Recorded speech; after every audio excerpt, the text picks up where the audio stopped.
తాకట్లో ఉన్న బంగారాన్ని విడిపించి ఆ రోజున మార్కెట్ ధర కట్టి మిగిలిన డబ్బును మీకు అందిస్తుంది కొమ్మూరి గోల్డ్.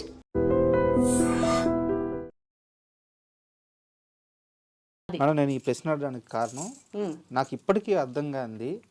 కనీసం 5-6 కేజీల బంగారం మీకు ఉంది. ఫిలిం నగర్లో సొంత ఇల్లు ఉంది. క్యాష్ పరంగా కూడా ఇబ్బంది లేదు. రాధా ప్రశాంత్కి అన్నీ ఉన్నాయి.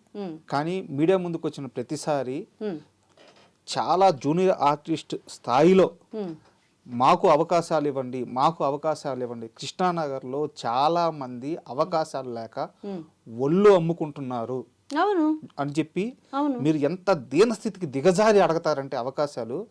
నిజంగా రాధా ప్రశాంత్ ఏమన్నా పేదరికంలో ఉందా అనే డౌట్ వచ్చేస్తుంది. లేదు, దిగజారి అడిగింది నా కోసం కాదు. తెలుసు తెలుసు. ఇప్పుడు ఆర్టిస్టులు మానాలు ప్రాణాలు కాపాడుకునే దానికి వాళ్ళు అంటే ఈ ఇండస్ట్రీకి వచ్చి సరే పోయింది పొల్లు ఉన్నది గట్టి మానాలు పోగొట్టుకున్న కమిట్మెంట్స్ అని ఇంకొకటని ఆఫర్లు అయితే ఇవ్వాలి కదా. అలా కూడా వాడుకొని ఆఫర్లు ఇవ్వకుండా వదిలేసిన చరిత్రలు ఉన్నాయా కాదు, క్వశ్చన్ మార్క్ కాదు. ఎవరైనా చెప్తారా? దొంగతనానికి వచ్చిన వాడు నేను దొంగతనం చేస్తున్నానంటే ఐ డ్రీమ్లోనూ పబ్లిసిటీ చేసి స్క్రోలింగ్ చేసి ఎవడైనా వస్తాడా? అలాగే పోయేది కూడా అంతే. వాళ్ళకి వీళ్ళకి ఇష్టమైతే మీకు ఏదో ఇస్తామంటే యువతల వాళ్ళు ఆశపడతారు, వస్తుంది కదా చేస్తాం కదా అని. ఐ5లో ఉంటే అండర్స్టాండింగ్స్ వాళ్ళు అవి కోర్టుల్లో ఉంటాయి. అవి పబ్లిసిటీ కాదు. ఈ చిన్నవి ఏంటంటే మొగమాటానికి వెళ్తే ఏదో కడుపు వచ్చింది అన్నట్టు అటు చెప్పుకోలేరు, ఇటు బలవంతంగా చావలేరు, బ్రతికుండలేరు. అలాంటివి కొన్ని ఉన్నాయి. మరి ఎంతోమంది నా దగ్గరకు వచ్చి చెప్తుంటారు, అమ్మ ఇలా జరిగింది అలా జరిగింది. ఏం చేయాలి? నేను ప్రొడ్యూసర్నా డైరెక్టర్నా? నాకే డిఎం లేదు. వేషాలు వేస్తామంటే మాకే గుర్తింపు లేదు. స్టేజ్ నుంచి వచ్చాము, ఏది అయినా క్యారెక్టర్ డబ్బులు మీరు ఎంత ఇచ్చినా పర్వాలేదు, అక్కడ డిమాండింగ్ ఏమి ఉన్నది. ఎంతైనా ఆర్టిస్ట్కి ఏముంది, వాళ్ళు బడ్జెట్కి బట్టి ఇస్తారండి. మనం డిమాండ్ చేసే రోజులు కావు ఇవి. అసలుకైతే ఇంక తిరిగిచ్చి కూడా యాక్ట్ చేసిన వాళ్ళు ఉన్నారని ఆ మేనేజర్లు వాళ్ళు ఇంక వేరేగా మాట్లాడుతున్నారు. ఎదురు కూడా ఇచ్చి కూలిచ్చి కొట్టించుకోవడం అంటారు నా భాషలో. అపార్థాలు చేసుకోకండి. ఎందుకంటే అది ఇప్పుడు ఇస్తున్నారంటే చేస్తున్నారు. మరి తిరిగిచ్చి చేయించుకున్న వాళ్ళు ఎలాంటి వాళ్ళు మరి తీసుకున్న వాళ్ళకే తెలియాలి. కానీ మరి ఈ చిన్న ఆర్టిస్టులు రూములు రెంట్లు కట్టుకోలేక మరి ఫుడ్ లేక మరి ఇలాంటి పరిస్థితుల్లో ఉన్న వాళ్ళ పరిస్థితి ఏమవ్వాలి? నాకు ఉంది, ఉన్నన్నాళ్ళు అమ్ముకుంటాను, లేకపోతే ఏం చేయాలి చెప్పండి? ఎక్కడేసిన గొంగలు అక్కడేసినట్టు ఉన్నూరుకి వెళ్ళిపోవాలండి. ఇంకంతే అంతే. మరి ఇక్కడ దిగజారిపై మాట్లాడుతున్నది కేవలం నాలాంటి ఆర్టిస్టుల కోసం. ఇప్పుడు నేను ఓపెన్గా చెప్తున్నాను కదా, నాకు ఉన్నన్నాళ్ళు అమ్ముకుంటానండి. నాది నాది ఒంటరి పోరాటం.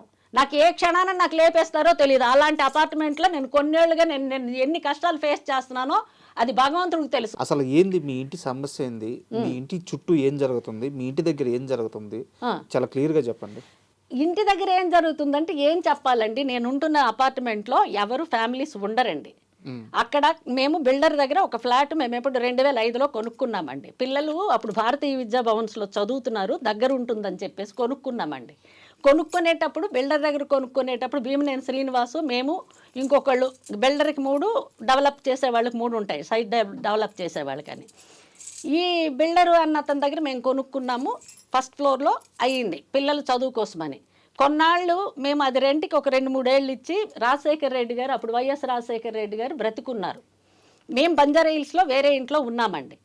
ఎప్పుడైతే రాజశేఖర రెడ్డి గారికి అది హెలికాప్టర్ ఇది యాక్సిడెంట్ అయిందో మరి ఆ తర్వాతని అంతా మార్పులు చేర్పులు రాజకీయాల్లో తేడాలు వచ్చేసి మళ్ళీ ఆ కొనుక్కున్న ఇంటికే వెళ్ళిపోదాం, మళ్ళీ అక్కడ ఎందుకులే అని అది ఖాళీ చేసి ఇక్కడికి వచ్చామండి. అంతవరకు ఫిలిం నగర్ అంతవరకు అక్కడ ఆఫీసులే నడుస్తున్నాయో ఇంకోటి నడుస్తున్నాయో మాకేం తెలియదండి. మా వారు వెళ్ళేవాళ్ళు, ఆ రెంట్కి ఇచ్చే వాళ్ళ దగ్గర ఏదో రెంట్ తీసుకునే వాళ్ళు వచ్చేవాళ్ళు. నాకు అక్కడ కథ తెలిసేది కాదండి. నేను ఎప్పుడైతే అక్కడ 2012లోనో ఎప్పుడు అక్కడికి షిఫ్ట్ అయ్యామండి. 12 కాదు, రాజశేఖర రెడ్డి గారు చనిపోయిన తర్వాత 12-13 ఆ ప్రాంతాల్లో. ఆ తర్వాత నాకు తెలిసింది ఏంటంటే అక్కడ ఆఫీసులు రన్ చేస్తున్నారు. సరే, ఆఫీసులు రన్ చేసుకున్నా తప్పులేదు. ఓనర్లు కొనుక్కున్నారు, వాళ్ళకి 4 డబ్బులు వస్తాయంటే ఆఫీసులకి ఇచ్చుకున్నారని అనుకున్నాం. కానీ వాళ్ళు తాగేసి వచ్చేసి మిడ్ నైట్ అప్పుడు అనమాట 2 గంటలు 1 గంట అప్పుడు నా డోర్ కొట్టడం అండి. సీసీ కెమెరాలు కింద నుంచి పైన వరకు నేను పెట్టుకున్నానండి. కార్ పార్కింగ్ దగ్గరవి అక్కడ ఆ వాచ్మెన్ ఫ్యామిలీ ఎంత ఇదంటే ఏ క్షణాన్ని చంపుతారో తెలియదు. మెయిన్ నాకు ఆ వాచ్మెన్ ఫ్యామిలీతోని నాకు ప్రాణభయం ఉంది. ఎలా అంటే వాళ్ళు డైరెక్ట్ అయితే వాళ్ళు బొక్కలోకి వెళ్తారని సో కాల్డ్ పర్సన్స్ ఎవరైతే ఈ ఫిల్మ్ ప్రొడ్యూసర్ అండి, ఇప్పుడు భీమనేని శ్రీనివాసు ఇల్లు అమ్మేశాడండి. ఆయన చాలా జెన్యూన్ పర్సన్. ఆయన ఉన్నన్నాళ్ళు మాకు ఎటువంటి ప్రాబ్లం రాలేదు. డైరెక్టర్ ఆయన ఒక పిక్చర్ తీసిన తర్వాత ఇల్లు అమ్మేస్తే శివకుమార్ గారు అని ఆయన కొన్నారండి. ఆయన ప్రొడ్యూసర్. ఆయన అమ్మేసిన తర్వాత ఈయన తీసుకొని ఆయన ఇల్లు కూడా నాకు ఆ కరోనా టైంలో తగలబెట్టింది కూడా ఆయనే. పక్క ప్రూఫ్స్ ఉండేవి. ఇంటి ఎదురుగా ఉండే బిల్డింగ్ లో వ్యభిచారం జరుగుతుంది.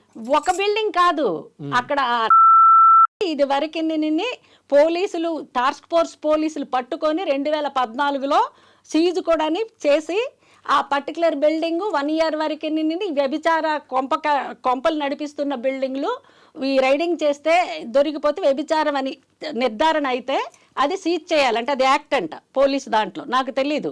కమిషనర్ గారు అప్పుడు చెప్పారు. అప్పుడున్న మహేందర్ రెడ్డి కమిషనర్ గారు సార్ ఇదిగోండి ప్రూఫ్. నాకు చాలా మెంటల్గా నా ఇంటి ముందు సీసీ కెమెరాలు పెట్టి వాళ్ళు నేను వంగు ఉంటే కూర్చుంటే నైటీల్లో ఉంటే కనిపిస్తున్నట్టు కిచెన్కి బెడ్రూమ్కి బాత్రూమ్ కూడా వదలకుండా బాత్రూమ్కి కూడా కెమెరాలు వాడింటికి పెట్టి బాత్రూమ్కి వాడింటికి పెట్టి కిచెన్కి ఈ పక్కన అవన్నీ చూస్తే ఆ సీసీ కెమెరాలు ఫుటేజ్తో సహా నేను అప్పుడు వెళ్ళి కంప్లైంట్ ఇస్తే అదేంటో వెళ్ళి చూడండి అవి రిమూవ్ చేయండి అని చెప్పేసి ఆయన రాశారండి. రిమూవ్ చేయాలి కదండి. రిమూవ్ చేయకపోగా ఇప్పుడు కమిషనర్ కానీ హోమ్ మినిస్టర్ కానీ చీఫ్ మినిస్టర్ కానీ వెళ్తే వాళ్ళు కరెక్ట్గా గైడ్ చేస్తారండి. అంటే ఎవరికి వాళ్ళు అప్డేట్ చేస్తారు? ఏరియా పోలీస్కి. కాదు మేడం, ఒక్క నిమిషం. మీరు చెప్తుందంతా 2014లో సంగతి.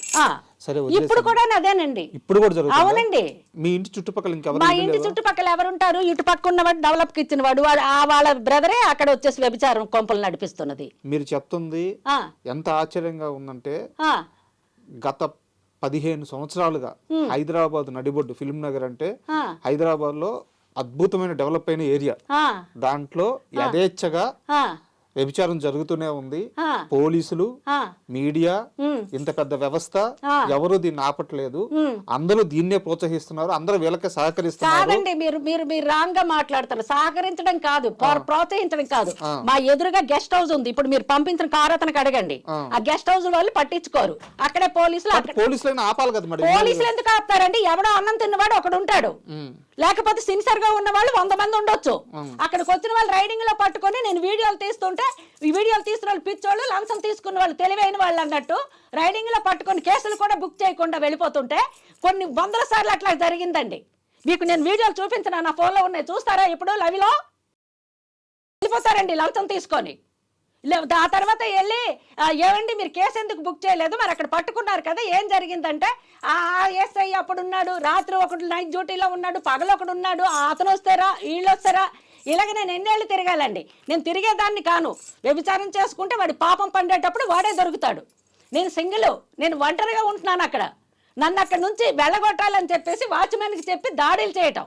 వాళ్ళ కొడుకు డ్రగ్స్ బిజినెస్, ఆ అమ్మాయిలకి తీసుకొచ్చి సెటప్లు చేసేది ఆవిడే. కొంతమంది అయితే బయట నుంచి వస్తారు, వీళ్ళు కింద మీద పడతారు. నాకు మీరు మీ ఇష్టం, మీరు పడండి. దొరకనంత వరకే దొరికితే దొంగ వాళ్ళు కానీ మీరు కానీ నేను కానీ ఎవరం కానీ. మొన్నటికి మొన్న దాడులు చేసి నా కూతురికి నాకు భయంకరంగా తిట్టింది. ఇక్కడ లేని నా కూతురుకు కూడా, ఎక్కడో అమెరికాలో చదువు కోసం వెళ్ళిన కూతురుకు కూడా భయంకరంగా తిట్టింది. అలాంటి వాళ్ళకి కరోనా రావాలి యాక్చువల్లీ చెప్పాలంటే. అలాంటి వాళ్ళు మూటలు కట్టుకొని వెళ్ళాలి. భగవంతుడు పాపి చెరాయి అంటారు. అలాంటి వాళ్ళకి భూమి మీద ఉంచేసి నాలాంటి వాళ్ళకి టార్గెట్ ఏ జన్మలో మేము చేసుకున్న కర్మలో ఈ జన్మలో మేము పడుతున్నామండి. ఎందుకు పట్టరు? ఎందుకు? ఎదురుగా గెస్ట్ హౌస్ పక్కన ఆ వ్యభిచారం చేసిన వాడు బ్రదరే ఉన్నాడు. ఇటుపక్క కొంపలో మరి ఎవరు ఉంటున్నారో ఏంటో తెలీదు. అసలు జూబ్లీ హిల్స్లో ఈ ఇంట్లో చేస్తే ఆ ఇంటి వాడు పట్టించుకోడు. ఈ ఇంట్లో మర్డర్ జరిగితే సాక్ష్యం ఎదురింటి వాడో పక్కింటి వాడో వచ్చి చెప్పడు. మనకెందుకు? రేపు పొద్దున్న లేని పని కోర్టుకు వెళ్తే కూడా మనం ప్రతిసారి వెళ్లాల్సి వస్తుందని. ఎవడండి జూబ్లీ హిల్స్లో పట్టించుకుంటాడు? జూబ్లీ హిల్స్లో అంతమందికి పట్టందంటే పట్టించుకోరు. I5 ప్రదేశంలో ఉంటే వాళ్ళ ఇంట్లో వాళ్ళ కొంపలో ఏం జరిగితే ఈ కొంపకి తెలియదు, ఈ కొంపలో ఏం జరిగితే పక్క కొంపకి తెలియదు. పట్టించుకుంటే నా పరిస్థితి ఎందుకు ఎలా ఉంటుంది? మొత్తం ఎన్నేళ్ళ నుంచి ఈ పోరాటం చేస్తారు? ఈ పోరాటం గత కొన్నేళ్లుగా చేస్తున్నాను. పోనీ అమ్మేసి ఇమీడియట్గా వెళ్దామంటే ఎక్కడైనా నాకు తగ్గ ఇల్లు దొరకాలి, అది కూడా అఫీషియల్గా ఉండాలి.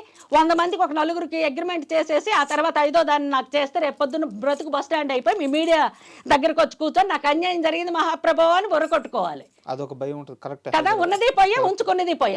ఇలాంటి సిచ్యువేషన్లో నేను ఉన్నానండి.